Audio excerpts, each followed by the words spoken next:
भारतीय घटनेचे शिल्पकार भारतरत्न डॉक्टर बाबासाहेब आंबेडकर यांच्या 135व्या जयंतीनिमित्त नागपूर दीक्षाभूमी येथे भीम अनुयायांची गर्दी पाहायला मिळत आहे। सध्या मी दीक्षाभूमी येथे आहे आणि देशातून कानाकोपऱ्यातून लाखो अनुयायी बाबासाहेबांना अभिवादन करण्यासाठी येथे दाखल झालेले आहेत। सध्या मी उभी आहे याच ऐतिहासिक दीक्षाभूमीवर जिथे डॉक्टर बाबासाहेब आंबेडकर यांनी बौद्ध धर्माची दीक्षा घेतलेली होती। संपूर्ण परिसर जे आहे पंचशील ध्वजांनी सजलेला आहे आणि अनुयायांच्या सोयीसाठी उन्हापासून संरक्षण म्हणून ग्रीन नेटची विशेष व्यवस्था देखील करण्यात आलेली आहे। आपल्यासोबत आंबेडकरी विचारांचे अनुयायी आपल्यासोबत उपस्थित आहे। दादा, काय सांगणार, कुठनं आलेले आहे आणि तुम्ही दीक्षाभूमीला आल्यावर तुम्हाला काय प्रेरणा मिळते इथनं? सर्वप्रथम सर्वांना भीमजयंतीच्या सर्वांना हार्दिक शुभेच्छा देतो। माझं नाव रणजित वायसे, मी बुलढाण्यावरून आलो आहे आणि इथे येण्यामागचा हेतू तर म्हणजे एक प्रकारे मेंदूचं शुद्धीकरण झाल्याचं फील होतं आहे।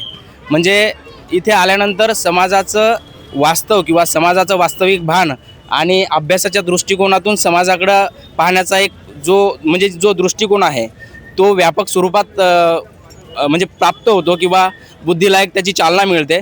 आणि लहानपणापासूनच दीक्षाभूमी किंवा डॉक्टर बाबासाहेब आंबेडकरांचं नाव जे आहे हे लहानपणापासूनच आमच्या घरामध्ये म्हणजे आमच्यावरती बाबासाहेब आंबेडकरांच्या नावानेच संस्कार झालेले आहेत। त्याच्यामुळं ह्या जागा ज्या आहेत किंवा हे ऐतिहासिक वारसास्थळं जे आहेत तर ह्या आमच्यासाठी खरोखर म्हणजे प्रेरणादायी आहेत असं म्हणता येईल। आणि म्हणूनच मग आमचा पाय इकडे खेचला जातो आणि कुठल्याही परिस्थितीत ऊन तहान वारा पाऊस काही असेल तरीही ह्या जागेला डॉक्टर बाबासाहेब आंबेडकरांचा पदस्पर्श झालेला आहे तशा ठिकाणी यायला आम्हाला एक प्रोत्साहन मिळतं।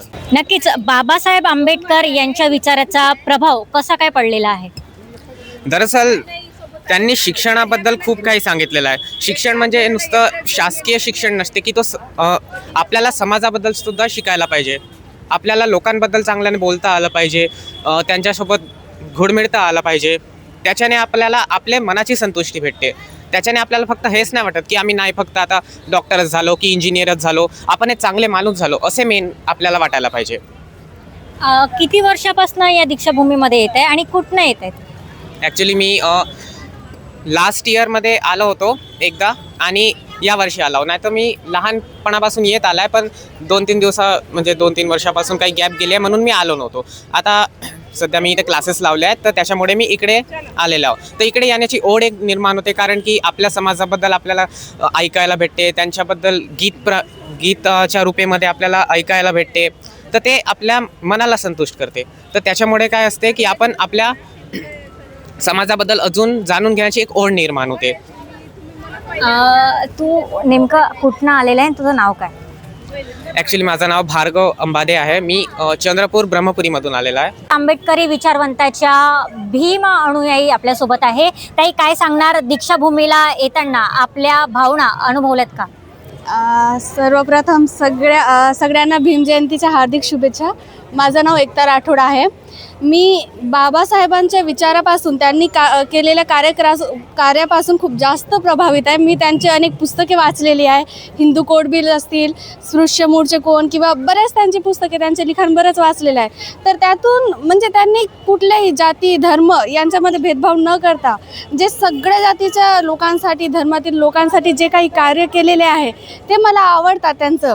आणि म्हणून मी इथे नेहमीच म्हणजे बाबासाहेबांबद्दल काही पण असेल, कुठलेही प्रोग्राम असतील किंवा त्यांचे विचार कुठेही मांडण्याचं जर असं व्यक्त होता येत असेल तर मी ते नेहमीच करेन। 14 एप्रिल भीम जयंतीनिमित्त आजच्या तरुण पिढीला संदेश काय देणार आहे?